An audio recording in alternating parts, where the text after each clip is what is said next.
Monsters Inc. Well, welcome to the podcast.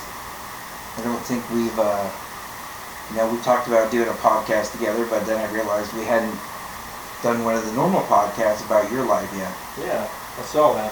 So I thought this would be a good opportunity before we start a series to go through your life. So we'll just start from the beginning.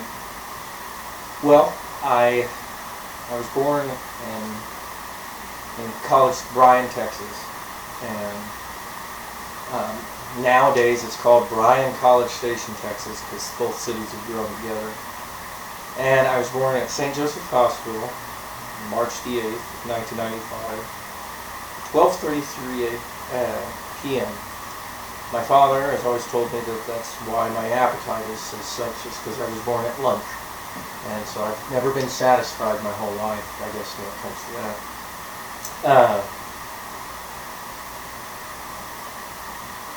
When I was born, my dad was active duty in the Army.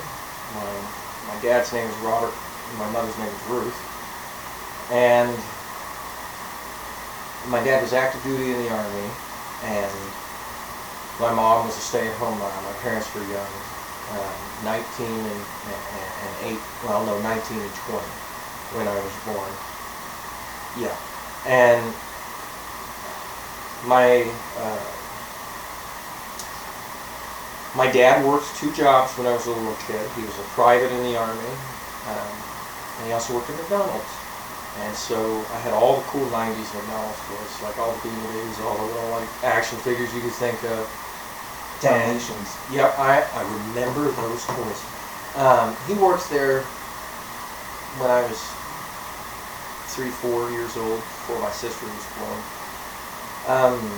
There's some people who say you can't remember back, but my earliest memories are when I was probably about 3-4 years old. And those are vivid memories, too. And so, anyway, my dad was in the Army. My mom has always been a stay-at-home mom. I grew up on Fort Hood. Now it's Fort Casaveses or something like that. Totally could have named it something way better. Fort Benavides would have been way cool. Anyway, I grew up on Fort Hood. Fort Hood is the largest military installation in the free world. And I went back and forth between the little country town my grandma lives in. That's 45 minutes away from College Station in the woods, essentially. It's about 400 people. It's called North Zolch.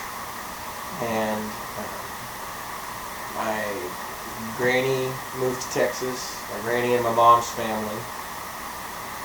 My mom and her dad and her mom and her sister moved to Texas in the late 80s.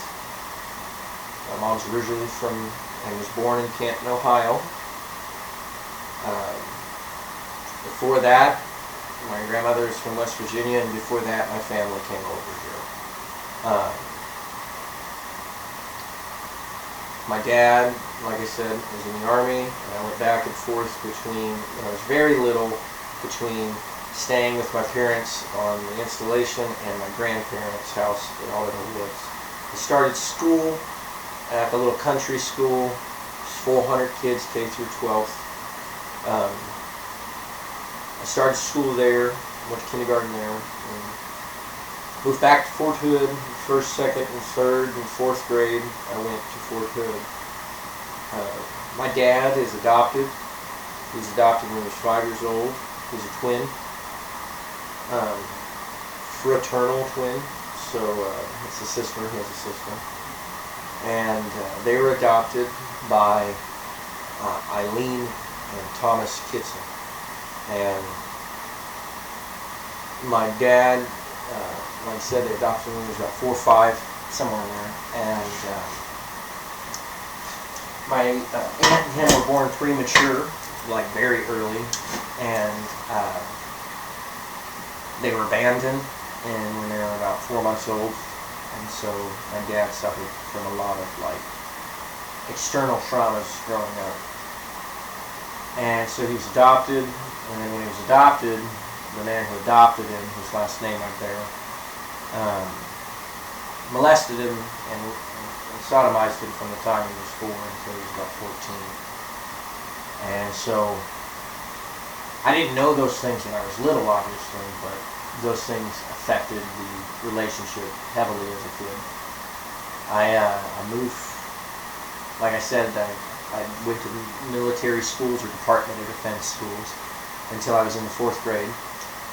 And then from there, I switched back to, till the 6th grade. The 6th grade, then I went to a public Department of Education school in Killeen, which is the 11th highest crime rate, I believe, last time I looked, in the country. It's a very weird situation. And it's a very ghetto school. And about at that time, I now have 2 sisters. My one sister is 4 years younger than me, and my other is 10 years younger than me. They were both born in Fort Hood. And then after the 6th grade, my dad had been, so was I, 12? About 12. My dad got stationed somewhere else. Well, let me backtrack for a minute. When my sister was born, it was in 2000. My dad went reserve for a while. From 2000 to 2000, from about 99 to about 2002, the beginning of 2002, my dad went National Guard Reserve. And so he did big truck driving and worked at the state prison system. My grandparents also were big truck drivers, and so I went all over the country at a very young age. Was your dad deployed at all during 9/11? Well, that's actually when my dad went back to active duty. I was in the 1st grade when 9/11 happened. I was in that little country school I was talking about, and the name of my principal at the time was McDaniel, which is funny because Craig, my neighbor's last name is McDaniel. And I remember, shout out to Craig. Yeah, I remember hearing over the intercom, "Teachers, will you please turn on your television? Our nation has been attacked." And about that time, it's about 9 o'clock in the morning, Central Time. About that time, and I could be wrong, I was a little kid, but it's very early in the day. But right as my teacher, Miss Heath, Lisa Heath, turned on the TV, we watched the second plane hit into the towers. There's 2 things that happened that day. To me as an individual. One, I remember looking around because my dad had graduated from the school that I am talking about, and everybody knew he was in the military and things like that. And my dad was still reserve, and I remember thinking as a very little kid, like I said, 1st grade, 6 years old, I remember saying to myself, well, my dad fights the bad guys. He's going to go do this. So my dad immediately went back to active duty after the events of 9/11. And for a long time, he would drive back and forth between North Zolch and Fort Hood every day. He did that for well over a year before finally we went and we lived back on the coast or on military housing. But my dad did deploy in the immediate aftermath of that. So the first deployment my dad had was, I was in the 2nd, 3rd grade, so maybe 3rd grade, so like 2002 or 3. He deployed very quickly afterwards. Now, because of the things I mentioned that happened to my dad, compiled that with him being deployed became very difficult as I got older. When I was about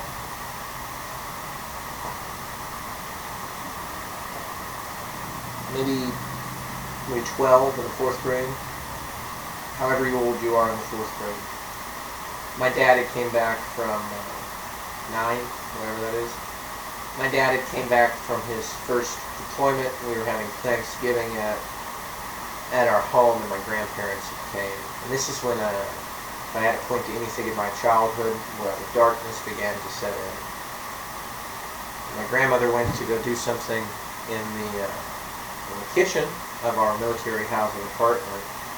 She shut the cabinet door. And my dad lost it. And snapped. And I'm young enough that it's kind of fuzzy still.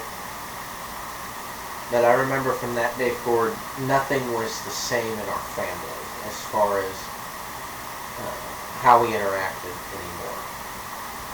When you say snap, what do you mean? So not in a physical sense, like he started yelling, PTSD, shell shock, whatever you want to call it. He was too triggering, the noise was reminiscent.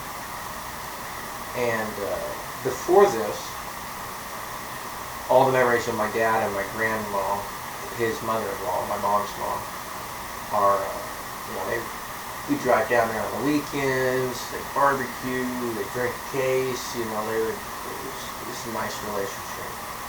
After that Thanksgiving I just mentioned, which was his first deployment, the demons just kind of took over. While he was deployed the first time, I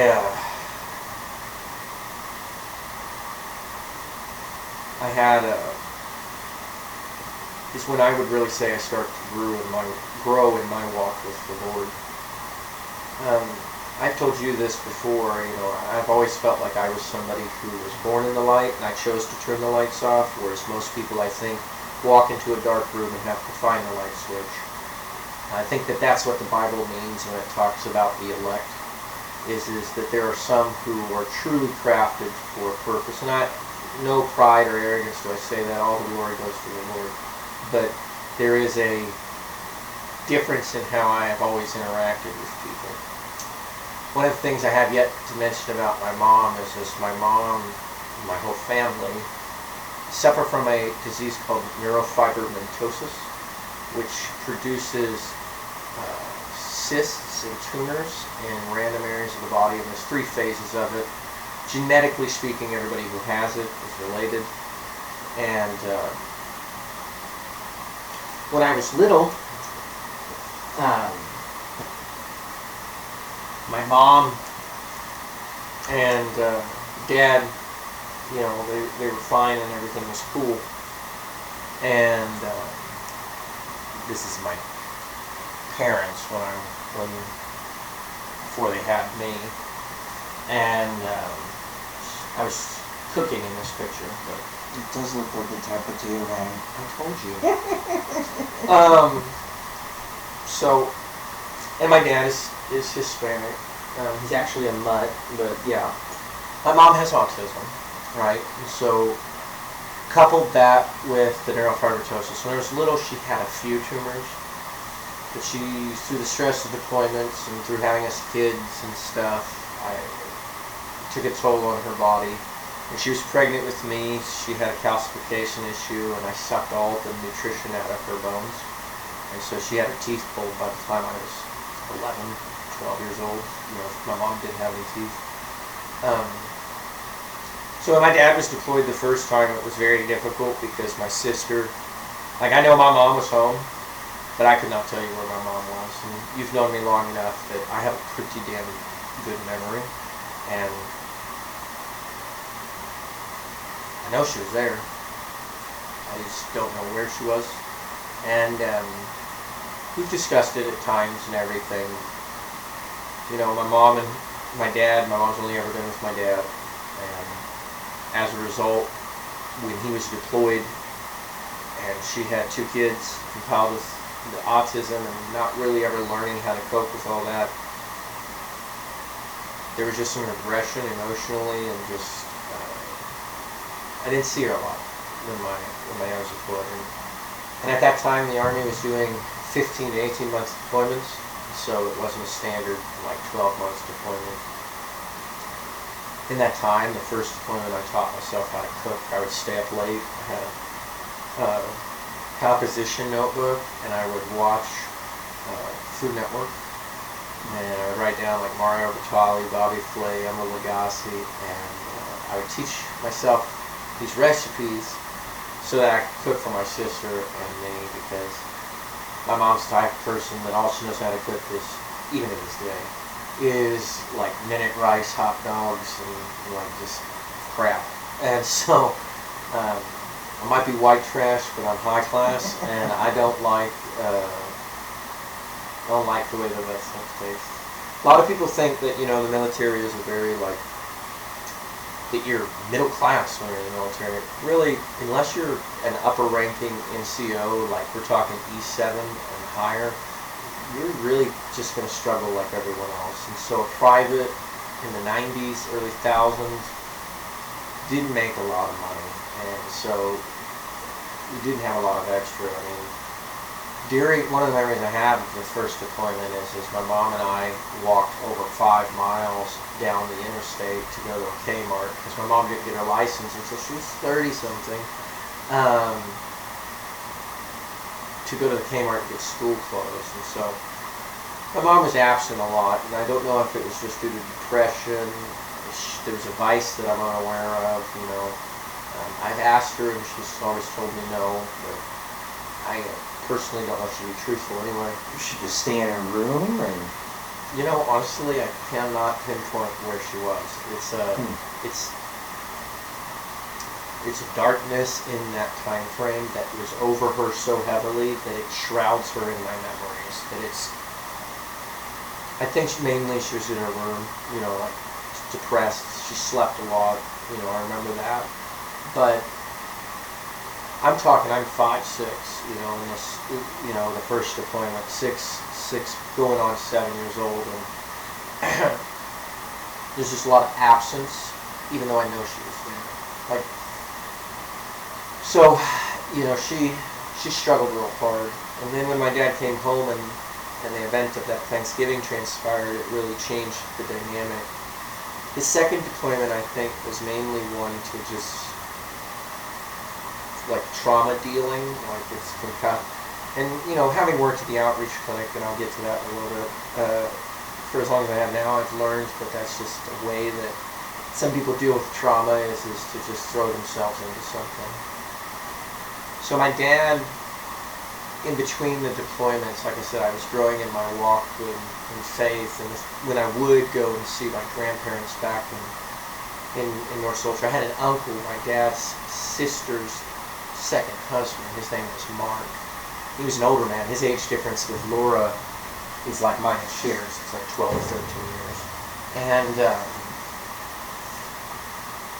he was a man of God.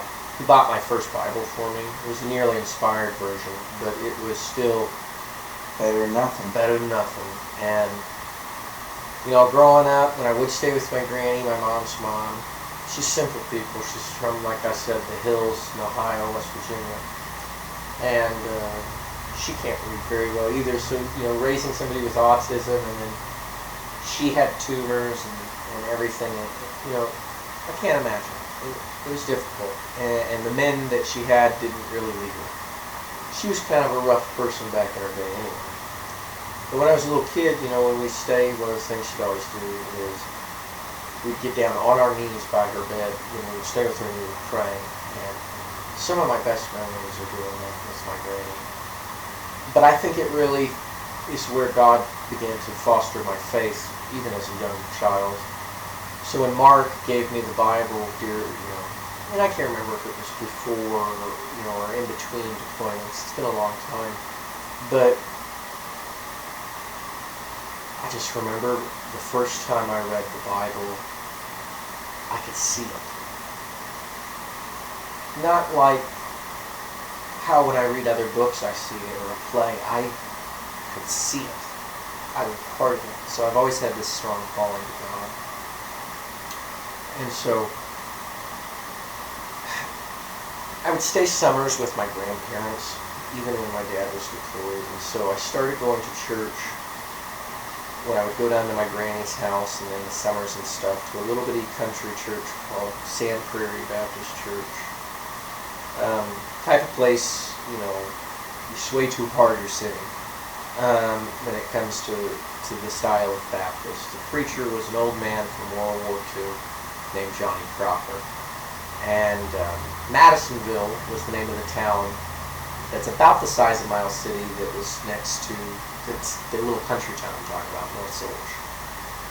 My Uncle Mark was a plumber in Madisonville, which is about the size of Miles City. And so he knew everything. And then, just like Terry, everybody's related in North Silver, and so then they diversified at Miles City or Madisonville in this case. And so the people I grew up with who were the arbiters of my faith knew each other. And I know I'm all over the place, but I'll bring it together, I promise. Johnny Crocker, World War II veteran, hard as any man you could ever want to meet, was so in love with the Lord.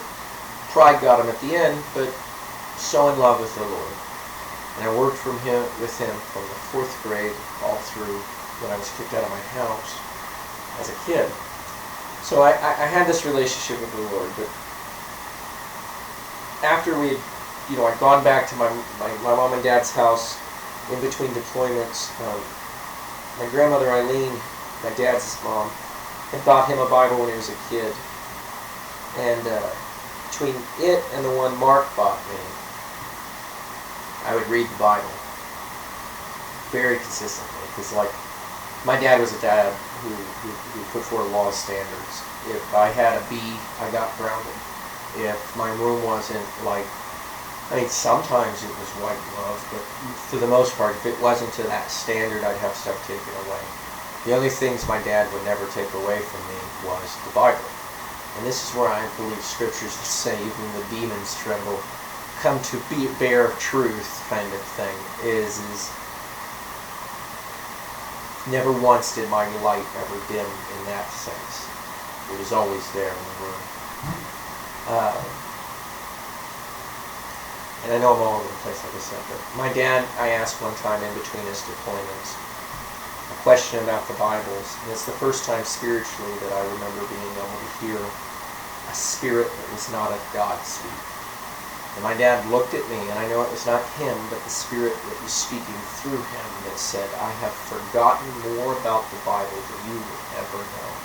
And did it in such a nonchalant, casual manner and continued in stride that I don't even truly think my fleshly dad in that moment was aware of what transpired. Didn't know the whole molestation thing at this time either. So, before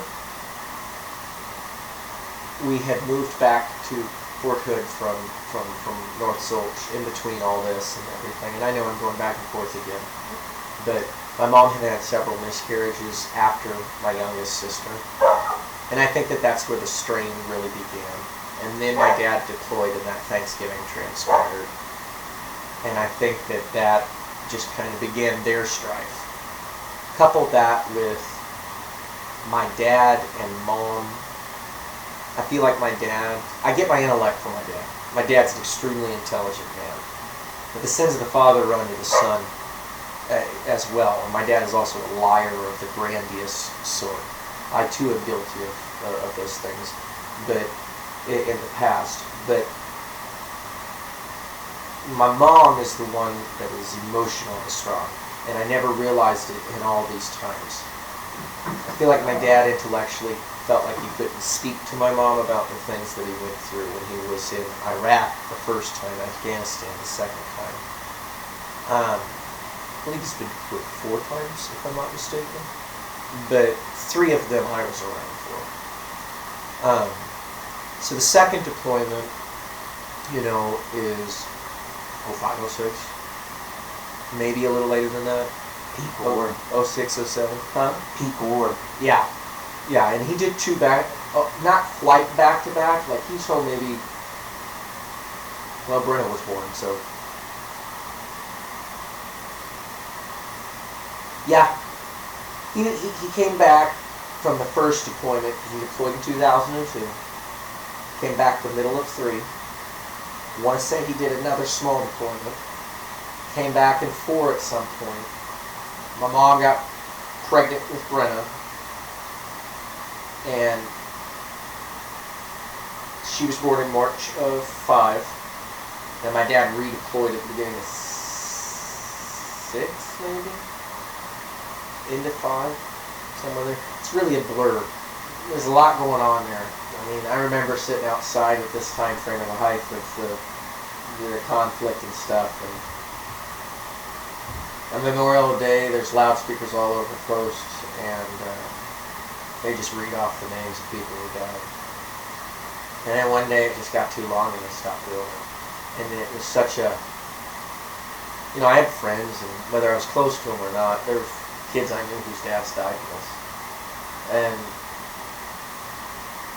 my dad's picture they had in that little country school that he graduated from, that I went back and forth to all the time, in the hallway on the Wall of Heroes. And so my dad, like I said, we deployed him again. And then the second time around, now there's two people. The second deployment, second or third, I think it's the third one. His second deployment was very short. The third deployment was another 15-month one, and he was stationed in, I think it's Anaconda, Afghanistan. Or no, Anaconda, Iraq is where he was stationed. I want to say he was stationed somewhere near Kandahar when he was in Afghanistan.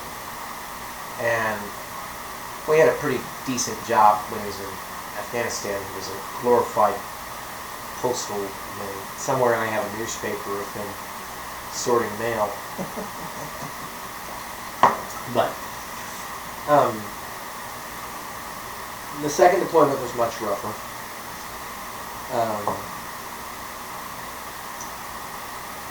Because Brenna was really, really little. And at this point, my mom's tumors start to really become noticeable.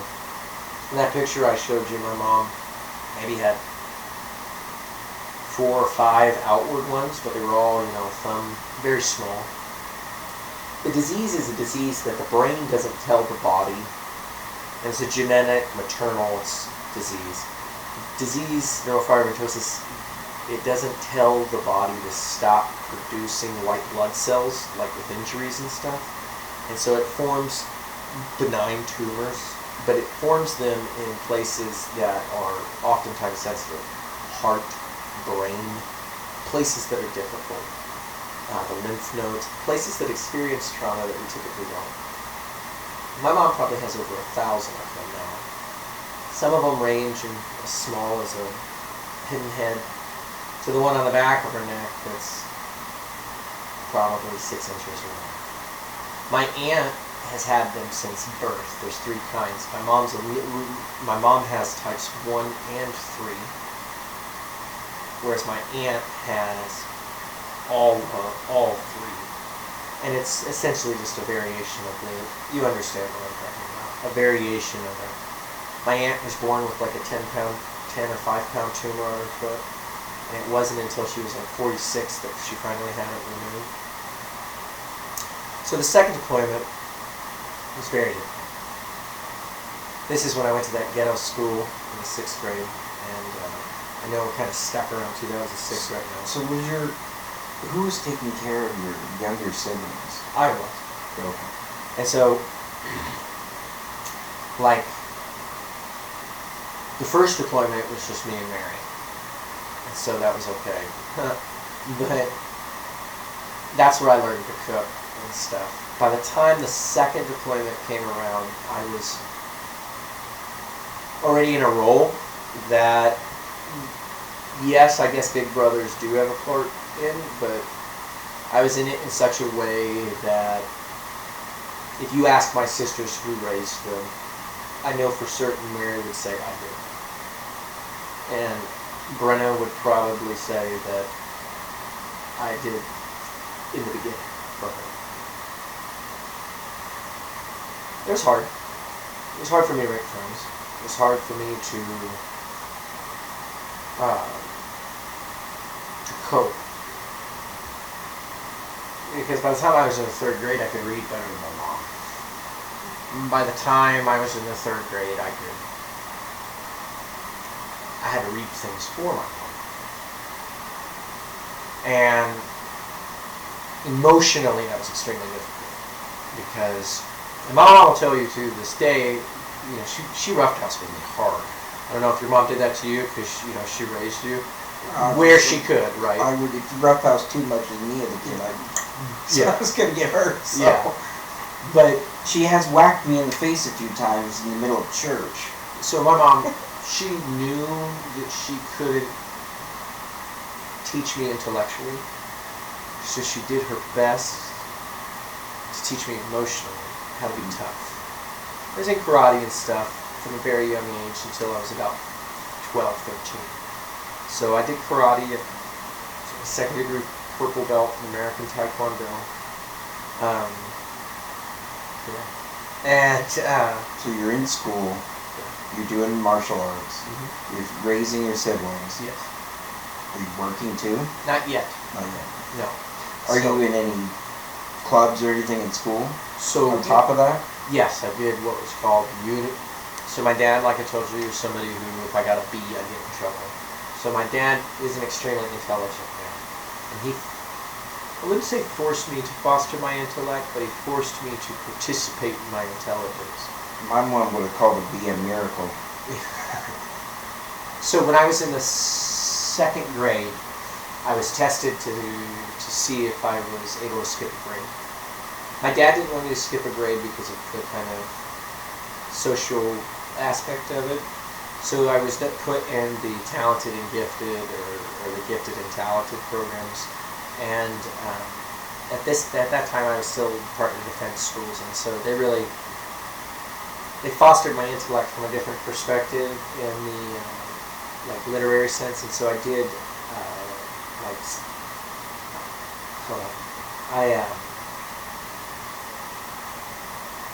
at this point that I'm referencing, I'm already out of it, but only about a year removed from speech therapy, because from the time I was in school till the second grade, third grade, I did speech therapy because I kind of spoke with a stutter and a lisp of sorts. And even today, you hear me slow down intentionally on certain things, and it's so that I don't do those things.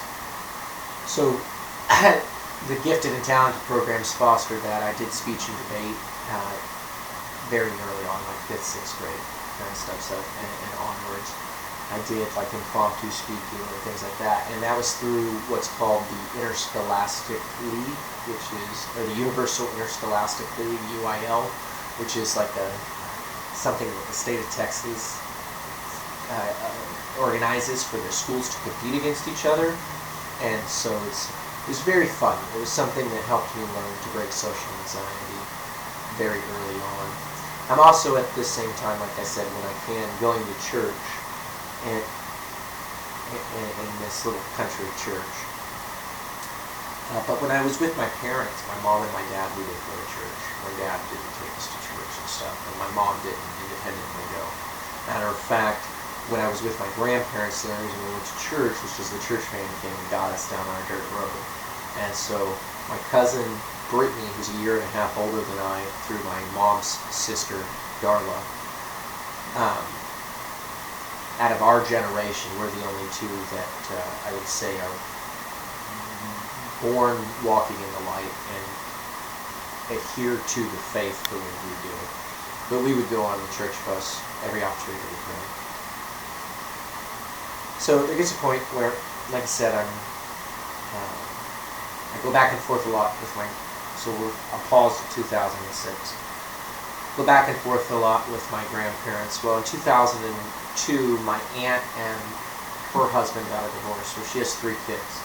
Sabrina was born in 91, Brittany was born in 94, Colt was born in 95 in December. I'm 9 months, 3 days older than my cousin Colt.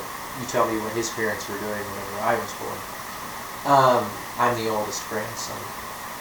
And after the divorce from Harold, the kids' dad, she moved in 2002 with my granny and my pappy, my granddad, who was her stepdad. And to this day, my aunt still lives in that house. So all of her kids, were very young whenever they moved in, and they were raised in that house. So it got to a point where in the summers when we would go and stay, instead of it just being me and my siblings going and spending the time at my grandparents' house, now you have, all of us grandkids in the same house. So in 2006, my dad gets restationing orders after he comes back from that deployment, and we moved from Fort Hood to Fort Lewis, Washington. Now, at this point in my life, I've only ever been to Texas and Oklahoma. Well, I've been other places, like on the big truck. I've been to California when I was 5 and stuff like that, and I've traveled, but like living, I've never lived anywhere else other than in the summers in Oklahoma with my grandma and Texas. So it's the first time I moved out of Texas is when I'm in the 7th grade, and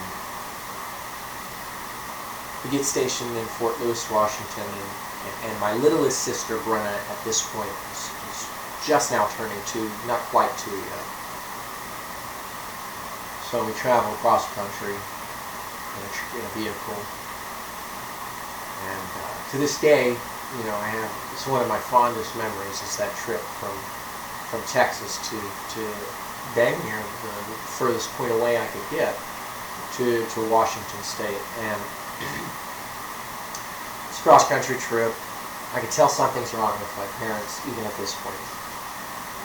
My mom couldn't read well, and so my job was to be co-pilot, and I rode most of that trip, not all of it, but most of that trip to Washington, reading the map and doing all that stuff. Pause again, I'm sorry. Backtrack real quick. My dad being adopted, he never met his biological siblings. We did meet one of his sisters named Patricia, who lived in Dallas when I and my sister, shortly before what I'm talking about, probably 2002-ish we met them, so that's important for later. So we get to Washington State, and there's a lot of stereotypes that come with Texas, steers and clears, I also know horns and, like, I don't understand that, because every state has its own culture, but like the way the rest of this country thinks about Texas is just hilarious. I mean, and understandably so. Texans are arrogant, and we're very proud of where we're from. Rightfully so. We get to Washington. Now,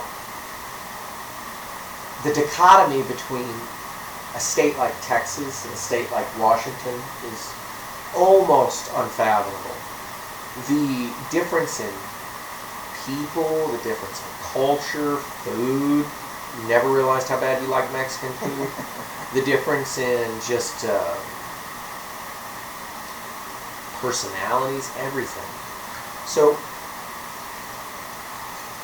2007, I'm 12 years old. Just finished the 6th grade, and I start my 7th grade year in Washington State. We moved there like a week before school starts, because my parents kept us at my granny's house while they were going through figuring out whatever they were going to do. And then we got to Washington State like a week before the 7th grade started. No pressure, right? First year you're outside of like elementary school. The 6th grade school I went to was kind of like a middle school, like it was a solo 6th grade school. And that was the most culture shift that I had, because it was, when I say integrated, I don't mean race, I mean like between the civilians and the military kids. It was the first time I'd been to a school that wasn't segregated like that. Like when I went to the little country school, it was a Department of Education and everybody's a civilian. The DoD schools, all of those kids' parents are in the military or government contractors. So when I get to Washington, it's weird, man. I lived in an apartment complex that was naval off-base housing in Marysville, Everett, Washington. And if we were to look at it on a map, the complex I lived in literally backs up to the sound, or a sound, which leads, if you could, navigate to the ocean from it. And there was a long road and then you made a sharp 90, and you went in, and then it was a huge square, and then everything around it was woods. And so it was kind of tucked away. And then the road that you turned to come in on, like this road, would take you back to like the main side of stuff and then to my school. Well, when I got there, obviously I had no friends, but there were kids. And there's something that went on here where I realized, like, my parents, they didn't necessarily stop caring, but they stopped paying as much attention to me, started trying to work on themselves. I got in with a group of kids, Reuben and Matthew and Jelani and some others. And I would say that this is where the rebellion began to foster, because no longer am I able to go to that little country church as often as I could and stuff. And again, my parents didn't take me to church. I'd say that this period that I'm recounting now in my life was probably the longest that I non-consistently read the scriptures. And it's just a year, 7th grade, but that year is very impactful.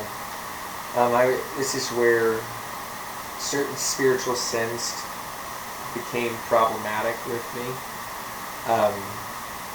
What I mean by that is like stealing and lust and things like that. Didn't help that it's also litigated with puberty, and I didn't have really anybody around who was willing to kind of instruct me. My mom, she had block friends, like people who she could talk to and everything. But my dad, again,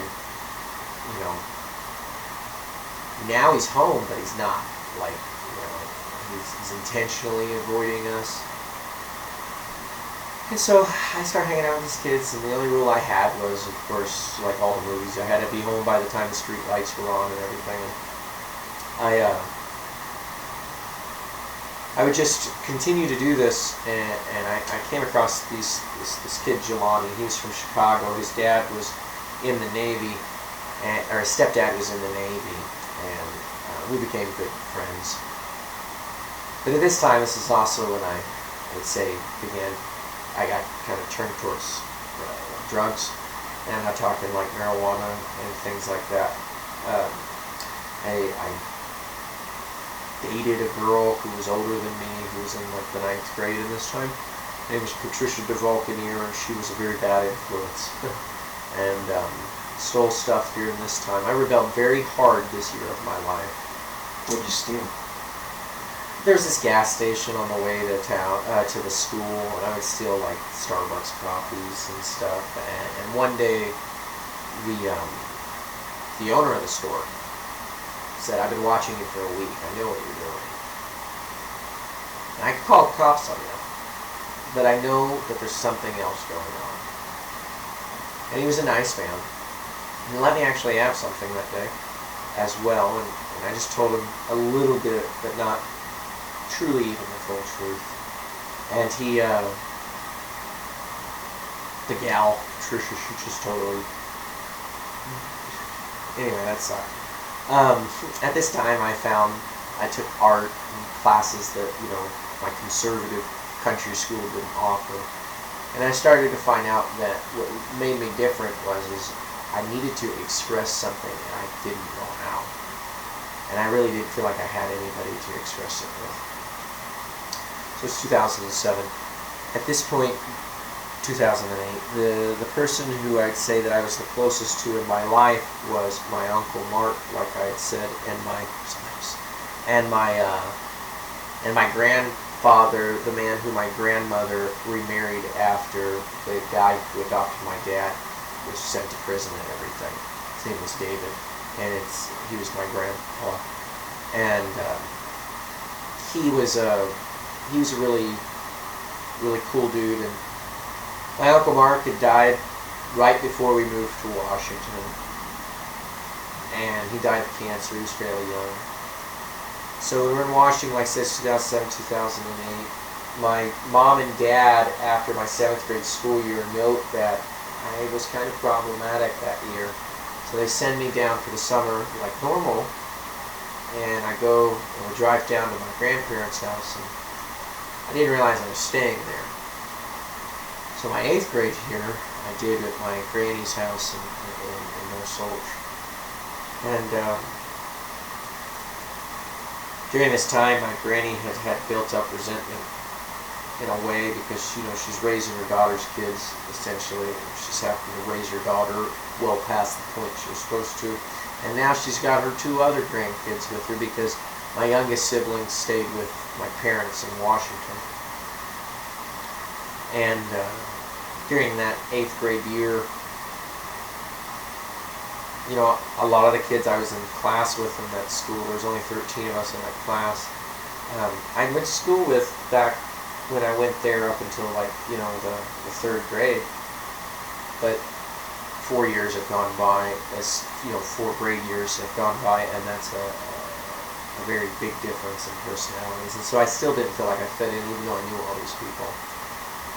My granny got angry at us, and I remember her telling me, I frustrated her one time, and she said something like,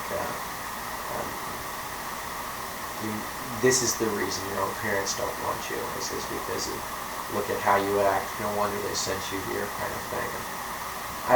It's also one of my most vulnerable memories. I just remember bawling up at 12, 13 years old and just crying underneath my bed.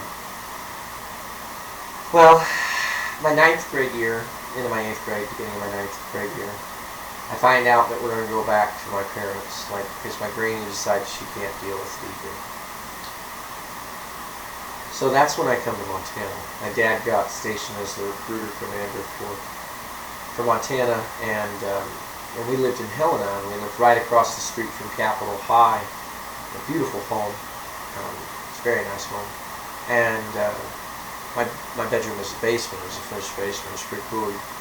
And so I played football. It was the first time I ever played a contact sport. I played basketball and baseball and stuff like that. I played football while I was in Montana the first time, and that was fun. I remember the first time I saw sideways snow. It was in the middle of a football game, and I got laid on my butt. I just remember laying there looking at it, man, this is so cool. And I really enjoyed Montana, and I thought things were better. And then one day my dad comes home, and before he even says anything to my mom, he'd walk in the door, and immediately there was the door to go downstairs, or you could turn to the left and go into the kitchen and the rest of the house. My dad came home from work one day and asked me to come downstairs, going to talk to me about something. And so, not even 4 steps down the stairwell, my dad looked at me and said that I'm going to divorce your mom. And I want to know, do you want to go live with your grandparents? Do you want to live with me? And by grandparents, he meant his parents. Or do you want to go with your mom? Well, at this point, I feel like I've raised my sisters, and I know my mom can't do it on her own, and I know that my grandmother is going to viciously destroy her if I leave my mom alone. Even though in my heart I don't think that that's what I wanted. But after he tells me, he goes and sits down at the kitchen table and begins to talk to my mom, and my mom's like, what's going on? And my dad just snaps and starts crying. And it's the first time I ever remember seeing my dad cry. And that's when I found out that he was molested, and I just see a cracking point take place in a man. But there's no putting that back in the box either, and their relationship wasn't the same. So my mom's parents came and picked us up from Montana, and we drove home with them. And I kind of compartmentalized this a little bit so that I don't think about it too much. It's not as bad as it used to be, but it's a real blur. It happened on a Tuesday. I was gone the next Tuesday, kind of thing. And it was in February that it happened.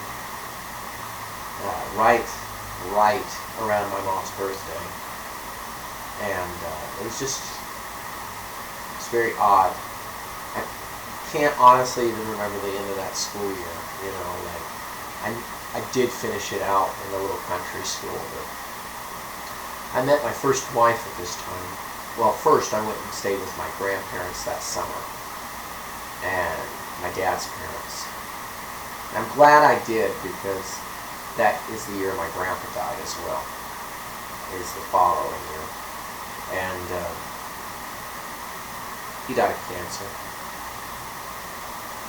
And so I go back, and now we all live in this house. It's me, my mom, Mary, Brenna, Colt, Sabrina, Brittany, Darla, Lucy, and Tom.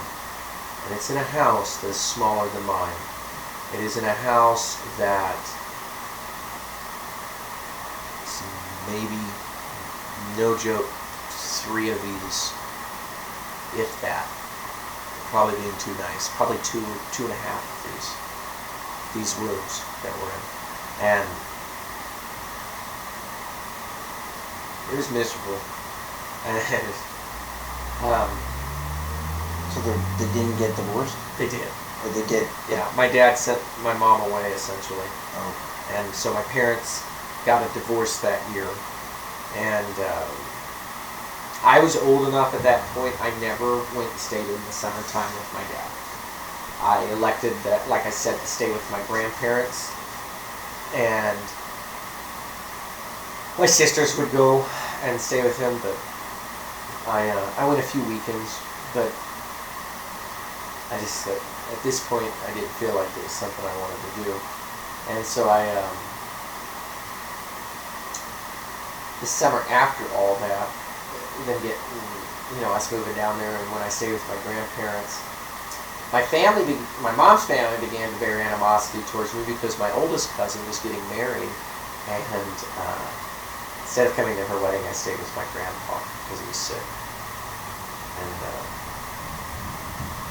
I'd do that part again, for sure.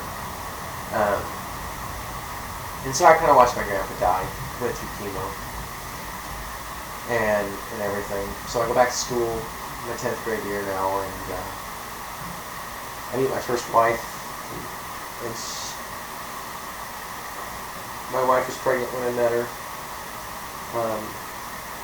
Into my 9th grade year, I met her, and she's her 10th grade year, beginning of my 10th grade year, I met her, and she was pregnant when I met her by somebody else, and I don't know why, I see how the Lord used it, but don't know why. Lost my virginity to a pregnant gal on my high school tennis courts. So in the middle of the daytime, and it was not something that I ever saw myself doing. But at the same time, the benefit of being back in that house was I'm able to go to church again. And so I was able to go to church. It's also at this time where I began to see just this illusion of religion in the lives of many. And Bailey was my first wife's name, would come to church with me while she was pregnant. And these men who I'd grown up in this church going to, I thought, would understand. Well, I was in the nursery one time, and at this point I'm 14, 9th, 10th grade, and I hear them talking about pretty much how awful of an influence she was and how she was corrupting me. Well, there may have been truth to that, but the words that the men were saying were not words that I, as a man of God, would seek to say about somebody in a position that my first wife was at that time. Mother was dead, Dad was incarcerated. She was living with her homosexual uncle. Her grandmother was a druggie who was always gone, and she was pregnant by somebody who was in the next town over. And instead of offering a hand of help, they gave a finger of condemnation. And I remember storming out at about 14 years old in the middle of a business meeting one Wednesday night, because I heard everything they said in the nursery and telling them that they should be ashamed to call themselves men of God, because that is not how God had called us to act towards those who were in need.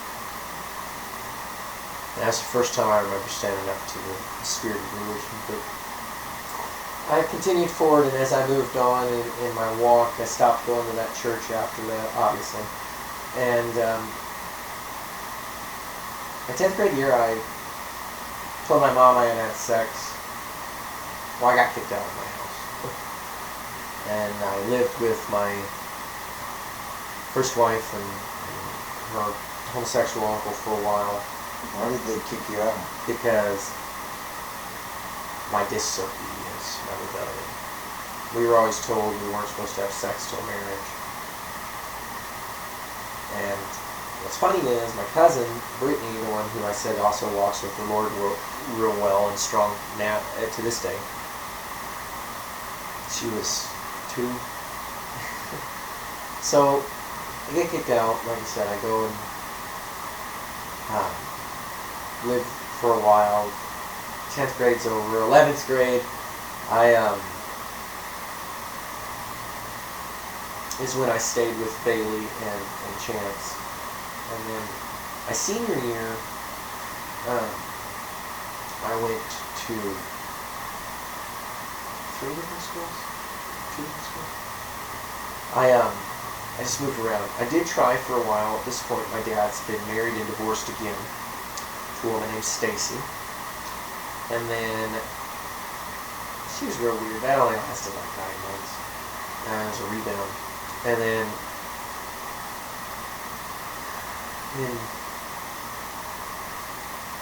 2011, maybe 12. I think 11. My dad got married to Melissa, my stepmom, currently mother of my littlest brother. And Bailey and I went to the wedding, and I got high with my uncle before my dad's wedding and peed on myself. It was hilarious. But at this point, I've been raising a baby for 2 years too and going to school. It's really nothing more than I've been doing all along. And I'd already expressed interest in wanting to join the military, and I had already assigned papers to join the military when I was 17. And I still had to finish my senior year of high school. And so my senior year of high school, I started out and I lived with my dad and for a little bit. And then Melissa and I just didn't mesh and it didn't work. And so we went and lived with Bailey's her dad's dad in Jewett, Texas. And my dad had lived in Richardson. He was a post commander again at a recruiting station at that point, and it's just up the link on the screen there. I wasn't there any time really. And so we went to Jewett, and we lived, and we had our own trailer. I've been on my own since I was 15, if I didn't state that. We lived in a trailer down the road from about a mile. I had a golf cart. I'd go back and forth and go help Jerry, her grandpa, with what he needed and do what he asked and all that. And we had a trailer that was his that we took care of and we lived in and everything my senior year. And I had to get up and get on the bus my senior year every morning at like 6 o'clock. And I was on the bus for an hour and a half, hour 45, and I was the last one off, the first one on, kind of like the Marines. And whole time, once a month, I have to go to Bryan College Station, which is an entire hour and 40 minutes away, to keep up with my projective service as regards to my future warrior training. On June 13th, 2013, I haven't even been graduated 3 weeks. I got married in Toledo Bend, Texas, Louisiana, right on the state line. And then on the 21st or 7th of June, I left for the Army. I'd never been on an airplane prior to that. I did my basic training at Fort Benning, Georgia, Army Infantry, and the only reason I signed up was just because I come from a very long line of servicemen on both sides, my family of those who are from here, and I never thought that there were two things I really wanted to be as a kid: an army man and a pastor. And I think I've done both so far. But I joined more out of obligation. I was a patch mechanic, or electrician, and I went to basic training at Fort Benning, Georgia, and I almost quit. And it was rough. I couldn't climb a rope. It was kind of fat. I was running like 18-minute 2 miles, which is pathetic. I stuck with it. And somewhere in all of it, God taught me how to deal with, how to process all the crap that I have previously mentioned. Well, I get done with basic training and I go home for a few weeks. I have my graduation. I'm there from June through September. It's hotter than the dickens, and it's rainy hot. I get done with my basic training. I have 1 week's worth of leave, and then I have to report to my advanced infantry training station. So, my first wife's grandparents and her come out to Georgia, and they come and see me graduate. Then I believe I flew home. Your parents didn't come to see you graduate? No, neither one of them did. No. My dad was currently active duty. He was in Fort Campbell at the time, so not too far away, but no, he did not. At that time, my dad was probably in E7, so started first class as well. And then I'm in the military, so my advanced training takes place at Fort Eustis, Virginia, which is Joint Base Langley, just right outside the home of the CIA, Norfolk, Virginia shipyards. It's a very busy port. That's where I got this tattoo. It was in Yorktown, Virginia. And from the very beginning, I was a crap troop. There were rules. I didn't follow them. I didn't complete the tasks to the best of my ability the way I should have. The schooling was easy, but it was boring, and I was there for the chicks and for well, not for the chicks at this point, but for, you know, the fun part of it. In this, I paid out of my pocket in Norfolk, Virginia, in a city called Newport News area, for an apartment at $1,400 a month from a private salary, so that I could move my first wife and Elena, the baby, to Virginia. So I did that.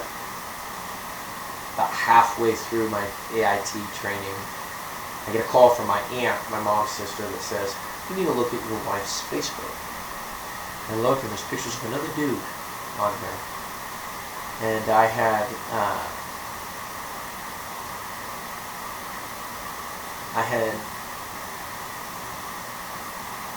no idea.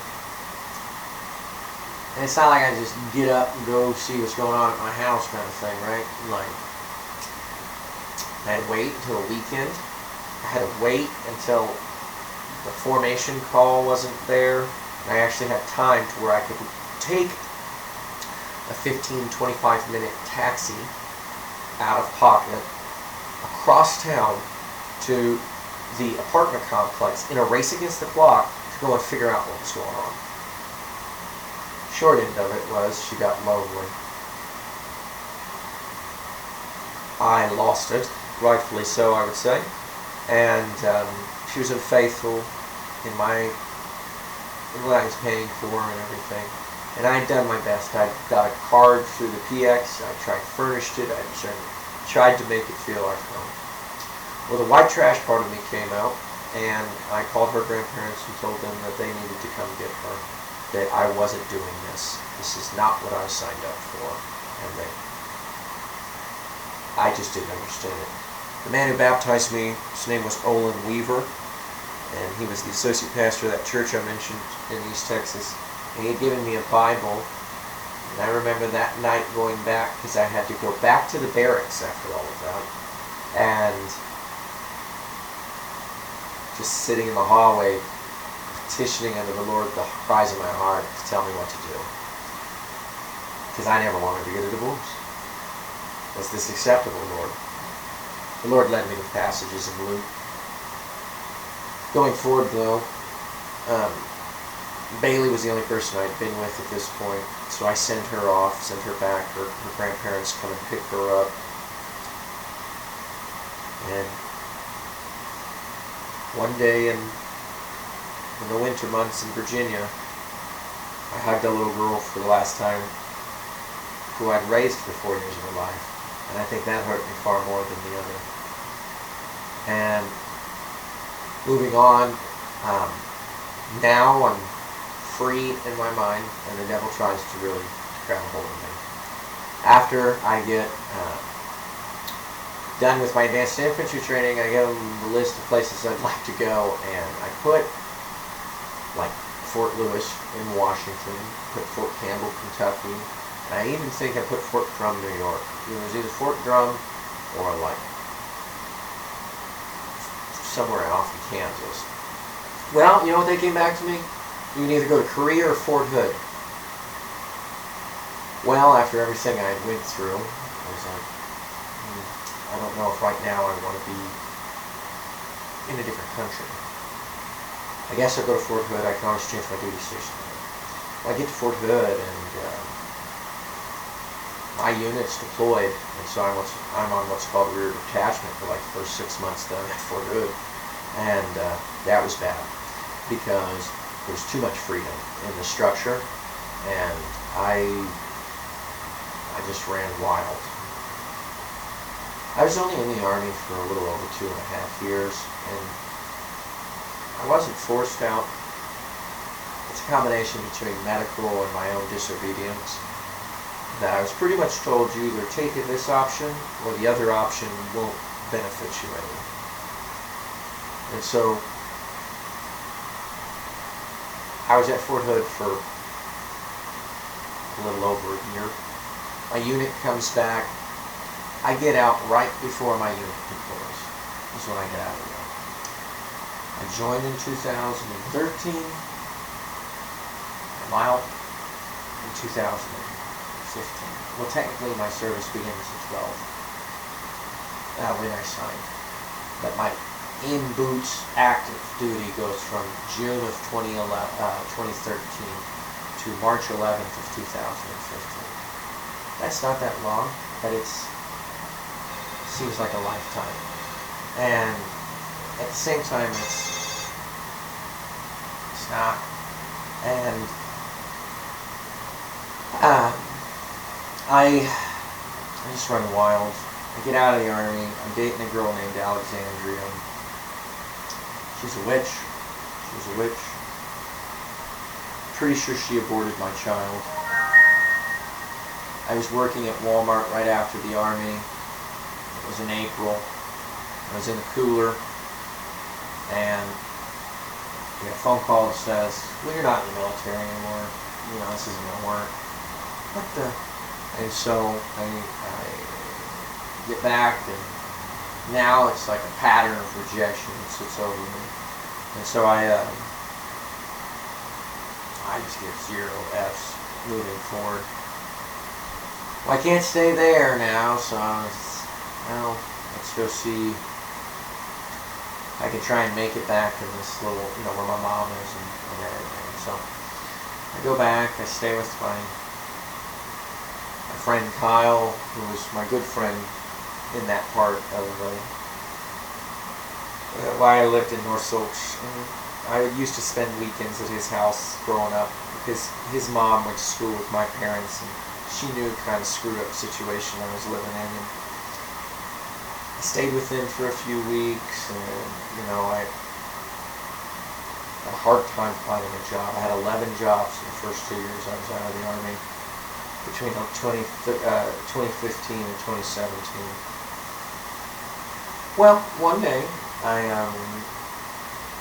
my aunt and his mom get into it, and so, well, now I can't stay here, so now I have to go somewhere else. So I load up my truck that I had, and I just drive to Oklahoma to my grandma, my dad's mom's house. And so you can see I'm just trying to find some place. And I wind up staying there for a while, and I get a couple different jobs, but I'm still lying. I'm still doing things that I shouldn't be doing, chasing tail, doing stuff, driving all the way from Oklahoma to Waco, Texas, from around Oklahoma City, which is the center of the state, to Waco, Texas, which is 4.5 hours. I'm doing this like every weekend. Like, it was just not conducive to a growth environment. And then one day, I'm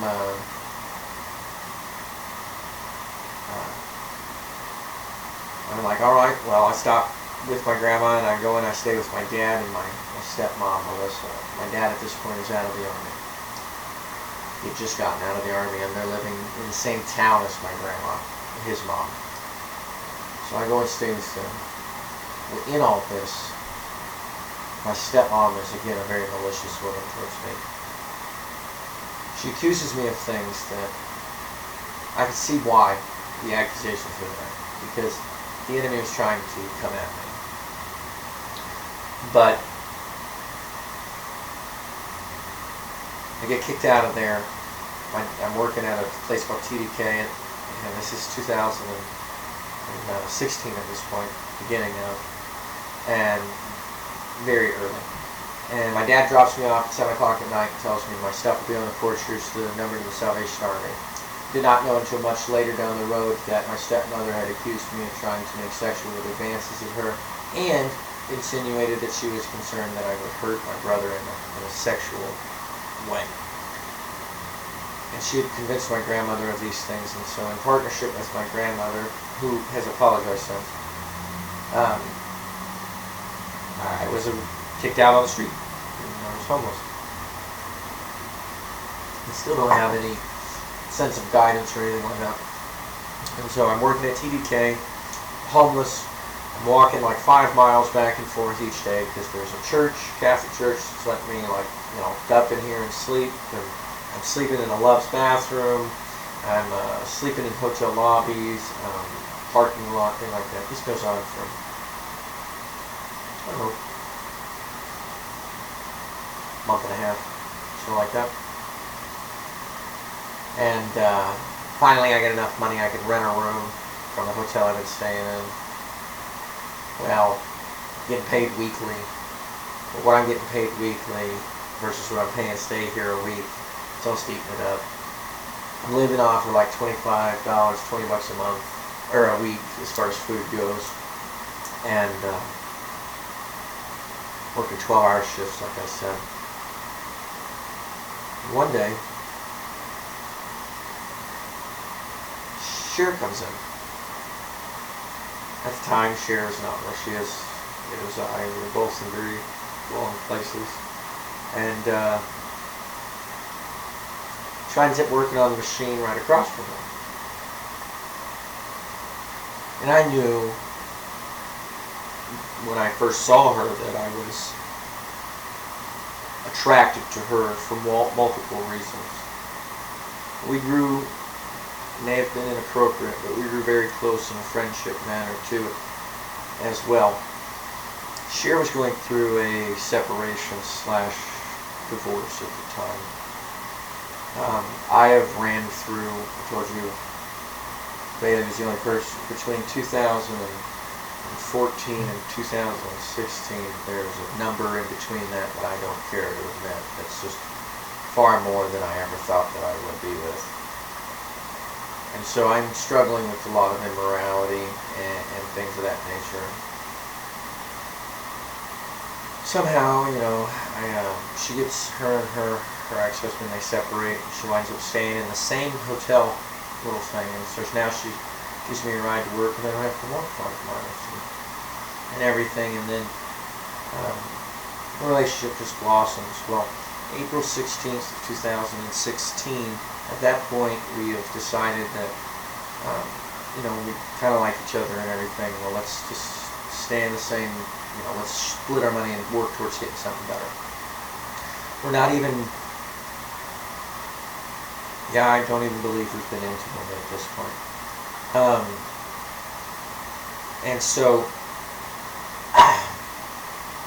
Sherry gets up one day to smoke a cigarette, and she goes, we just got paid, and we've gone out to eat, and things like that, and we were just relaxing, and it was the evening, and it was dusk, and a couple weeks prior to this, I had locked myself in a drug-induced binge, and just sexual relations with this pixie woman, that was just, and I say that because that becomes important. Somebody, as she was standing at the door of the hotel, she's smoking a cigarette, they come up to her and they ask her if she has a cigarette. She goes to reach for it. The gal takes the guy pushes her onto the bed. As Cher screams, I jump up and I go to the door, and by that time they pushed Cher on, or I get to the door and they hit me in the head with a brick, like a garden brick. They push Cher onto the bed, they take that same brick, they hit both of her feet. I'm kind of dazed, obviously. The guy takes a sharp screwdriver, takes his arm, and he pushes me up against the wall. And it's like these walls, but they're all the way up, like a schoolhouse. I have a sharpened ice pick right here. It's actually bigger. Bleeding, all this stuff. And they begin to say things that no one else knew. And in the drawer behind me, the dresser, I'm butted up against, there's a Bible, Gideon's Bible. And I remember crying out to the Lord inside myself, God, please don't let me die here. And I could see it, as it's pressed against me. And the guy just takes my head and he slams it against the wall. And everything goes black. And I hear, like I'm talking to you, in a void of darkness, as real as this paper is, I felt the thickness of the air in darkness. And I heard come from within me and all around me, submit. And I cried out to the Lord. When I came to, the man was on top of Cher, he had his shirt off, as his little woman is watching. There's just blood everywhere. And I just remember getting on the back of this man, just everything I have, just hitting him, putting myself in between him and her, and I just screamed, "Get out!" And like that, I got up and left. I believe that was God getting my attention. I believe that was God getting Cher's attention. Now, my dad literally at this point, in this hotel that we're staying at, lives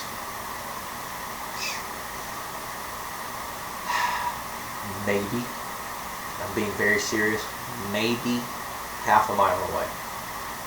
And I called my dad. I needed my dad. My stepmom comes. She starts calling Cher a whore, starts telling her that she did this, that she needs to go, just ugly stuff. Police allegedly came by, did all that in the room. We just left. We left everything. Took our personal possessions, like wallet and stuff, and we went to the hospital. Do you have any idea who these people were?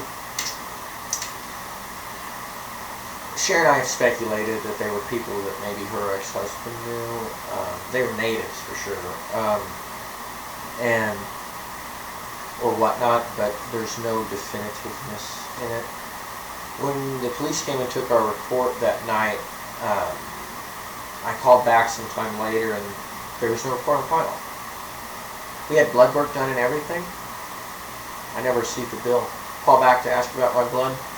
Nothing. Very weird night. Cher and I knew that we were going to be together at that point, and we moved right away. She had a friend that worked at Motel 6. We went and stayed at a Motel 6. Well, still going to work right after all this.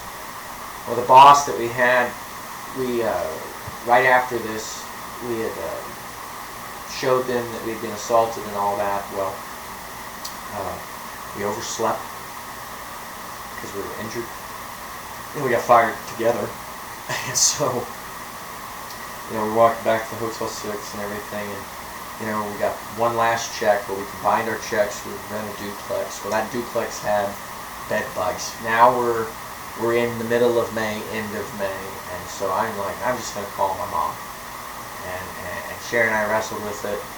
Yes, now we have been intimate at this point and things like that, but like we wrestled with it as well as what we were going to do. And I go back and I live with my mom for a few days, and one day in the middle of the night I just asked my mom to borrow the car. Sharon sent me a message about a week after I had left saying that she wanted to be with me. So I drove the 6.5 hours from my mom's house in the middle of the night without asking permission to my grandmother or anybody whose home I was staying in if I could go get Sharon. And I went and got Sharon.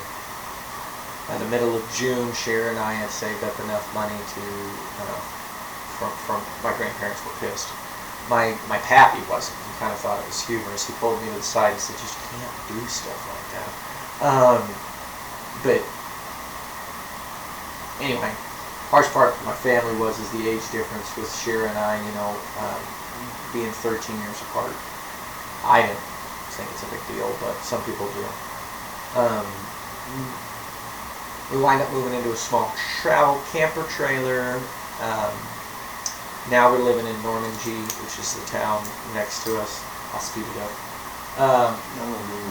And wind up living in a camper trailer and everything. And then October rolls around, and Adriana, Cher's eldest daughter, calls, and she wants to come live with Cher, and so Cher has a place. And so middle of October, I drive up to Oklahoma and I pick up this little girl I've never met before. And that is the beginning of the true fire. That is the trial of my life. And from there it's just a sequence of events. I'm working 2 jobs trying to get us into the next thing. Well, our landlord at the time in this little camper trailer was a Mormon, and he was ridiculous. But I also see how God was preparing me for the apologetics ministry He has me in now. So we moved from this little camper trailer. Well, my parents had an old landlord, and I went and I approached her about one of her vacant homes that was should have been destroyed.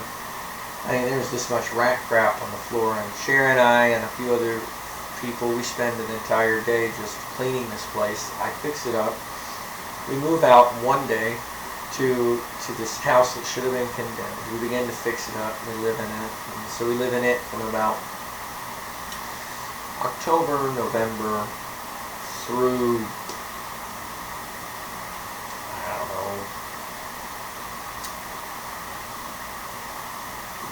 March, April 17. And then after that, we move into with some friends for a few weeks who had a very large family, and so that was very difficult because we were still looking for a place because the landlord's son was a dopehead, and when I paid him his rent, he didn't turn it in, and so when his daughter took over her grandmother's stuff, we bought a new hot water tank, put windows, painted, done all this stuff to this property, but it didn't matter, and so we had to leave. At this time, like I said, I'm working 2 different jobs. I got fired from a landscaping job because the guy I'm working with steals from us, and steals from the guy Justin, who was my boss, and But in that, I meet my friend Ron, and so God kind of just continues to stir everything on. By this point, I have this copy of the Bible. And then we get into this trailer. It's falling apart, floor's rotting out, plumbing's not hooked up, and I have to work to fix it, but I do. There's a leak in the water. We're dealing with bills of $200-300 for our water bill. It's nuts.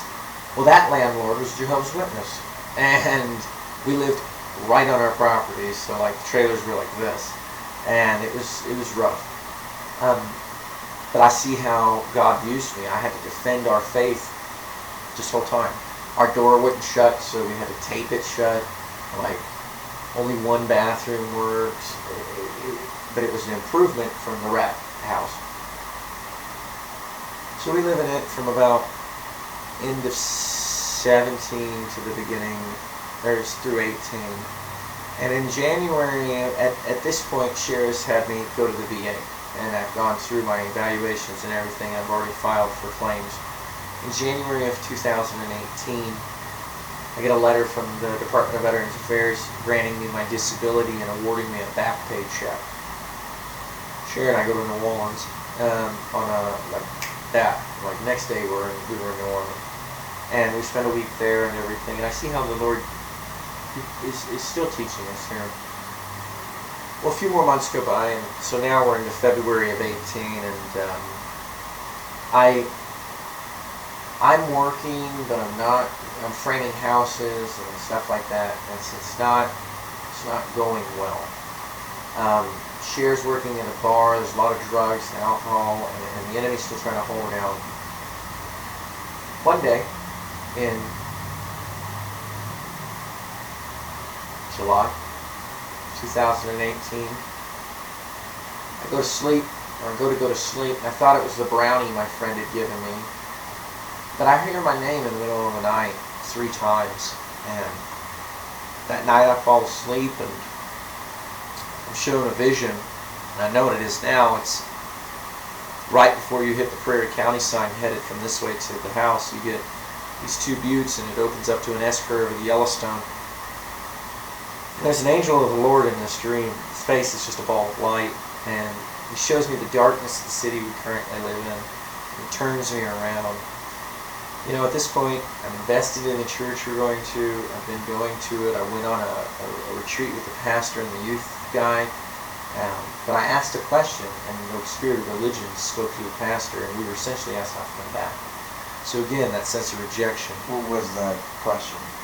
According to the scriptures, do you think that what was the sin Eve committed?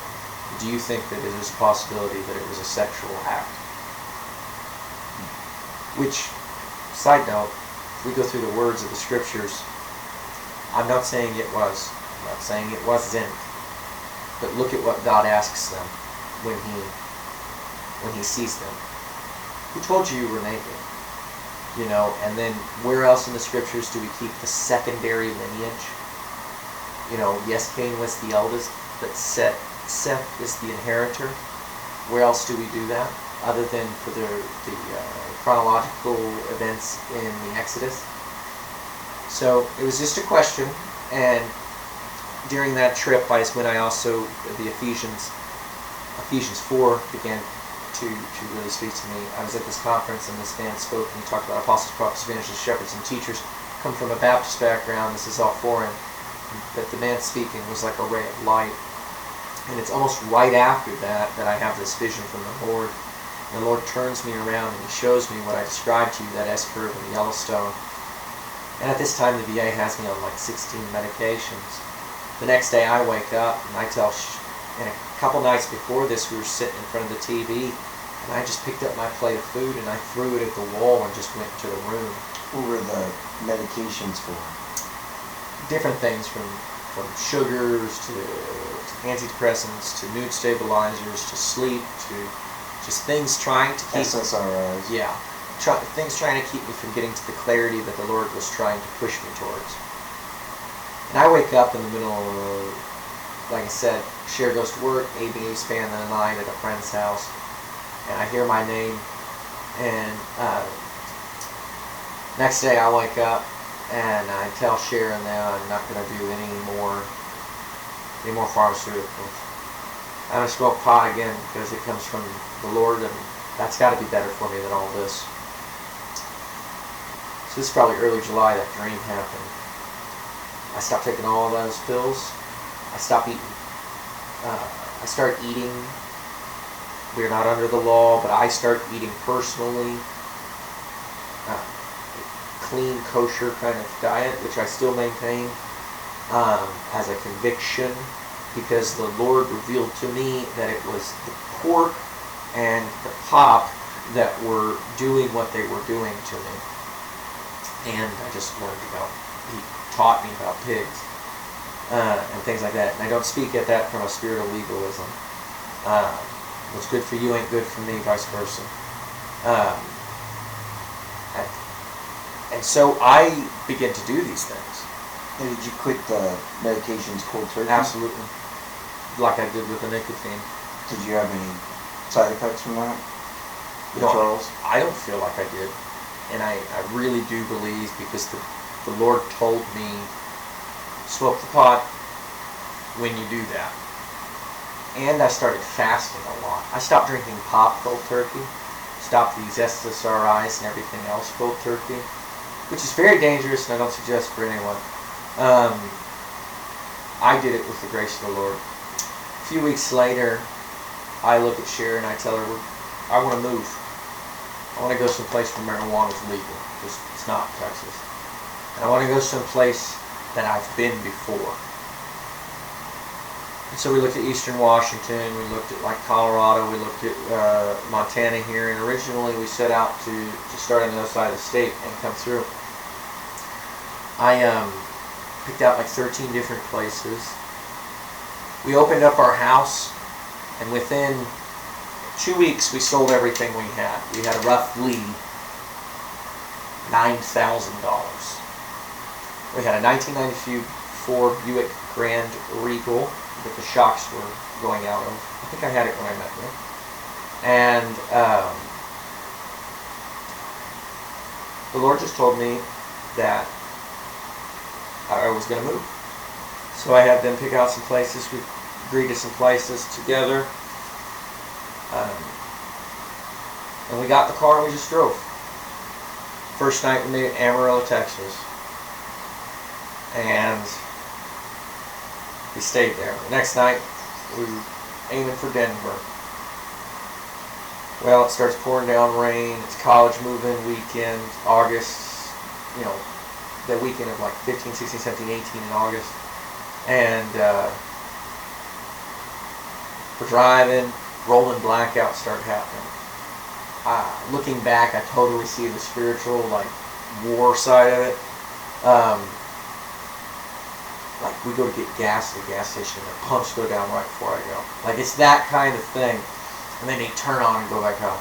We get to the tech center in downtown Denver, the Marriott, and giving away our reservation. So now we drive around for 3.5 hours trying to find a place that will accept animals at 1:30, 2 o'clock at night. We don't find any place. At that point I throw my hands up, I look at Sharon and Adriana, and I say, you know what, we're just going to pray. It's roughly 2:30 in the morning. Pouring down rain, sitting outside this hotel in freaking almost Wyoming at this point. Is where we've been looking. And, as soon as we said amen, Greg's wife Bonnie, who I bought the house from, sends me a text message at 2:30 in the morning and says, the house will be ready Friday if you're still interested. Well, we didn't even look at anything on the other side of the state. We drove straight here. And Cher had a job within a week. I met you guys within a month of living here. I've ran for office, and I've seen how there's that old part of me that I've wrestled with that up until when I confessed to Orion at Hills Alive, I really struggled with. But since I've lived here, I've seen how God has purposed it all for good. All that stuff I talked about in the beginning that I didn't deal with as a kid and stuff, I've dealt with now because God brought me back to a place that I love, surrounded me with people who trust in Him the same way. And I've been able to confess that during that 1.5 years that I told you about, I committed the acts of sodomy. I committed the acts of laying with another man's wife, paying for sex, doing things that morally speaking, I now fight against every day with what I do with the outreach clinic. Sharon and I can't have kids because she had a hysterectomy, and so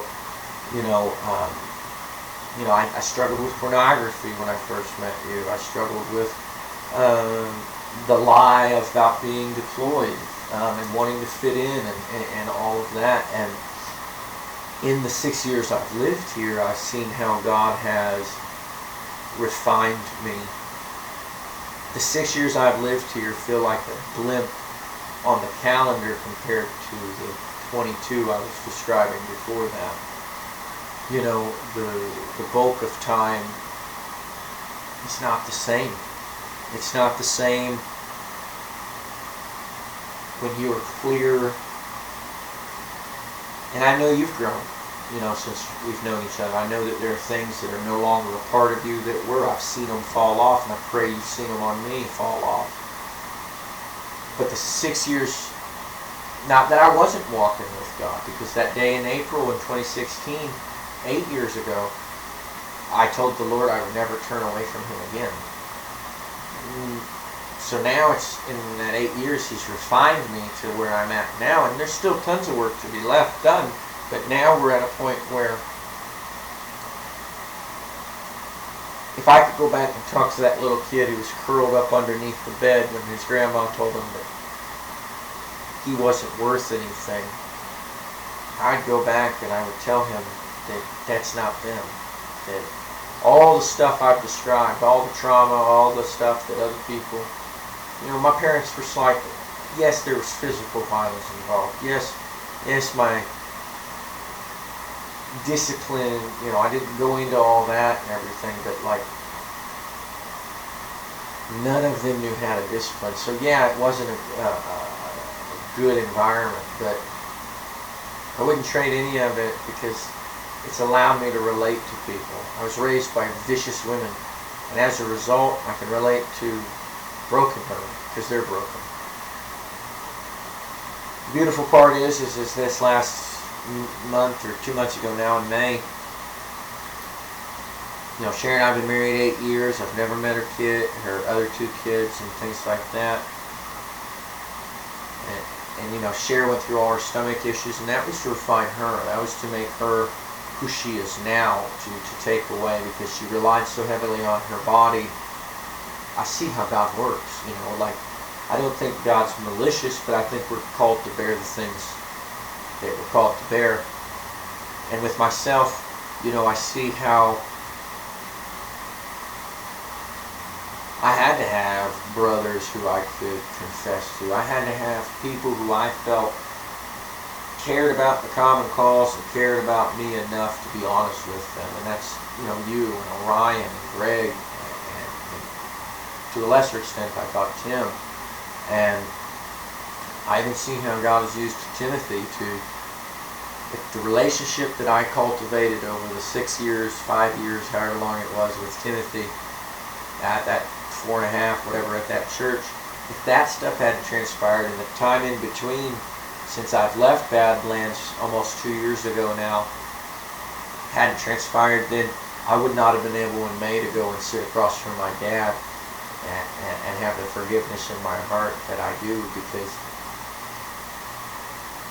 I'm just a nobody trying to work out all other things in this life. And I've come to a point of realization that it's nothing I can do. And that'd be my word to anybody is, when you feel like it's some, you know, you're at your end, or you don't know who you are or where you are, remember that it's not about where you were, what you did do, it's what's in front of you. And I'm still weak in a lot of ways, you know, emotionally I still struggle and sometimes processing those emotions. But at the same time, I think that I've grown to be a stronger man. You know, my wife and I can't have kids. Tried to adopt. I wanted kids of my own. I had a little kid ripped away from me, Alexandria. I'm certain she aborted my child. Well, she had a daughter, Lakin, that I, you know, the time I was with her, was a part of. And I wanted to be a parent. Sharon and I looked at adopting and everything. I get a call and I get invited to the outreach clinic banquet, and 4 years later, God has blessed me in being able to be the chairman of the organization, being able to make these these impacts in the community that, whether they're valued by others or not, they're the calling that God's put on my heart. And I don't know what the future holds for anything or anyone, but I know that when you try not to dictate it and you let Him guide you, whether it's crying out loud in the middle of the hallway in front of hundreds of other men who, you don't cry, that's not what soldiers do, or it's the vulnerability of, walking into a place not having anything and having to, ask for food or dig in the trash, like, to even here having to make it on my own, so to speak. God is useless. I know He's not done. And I'll be 30.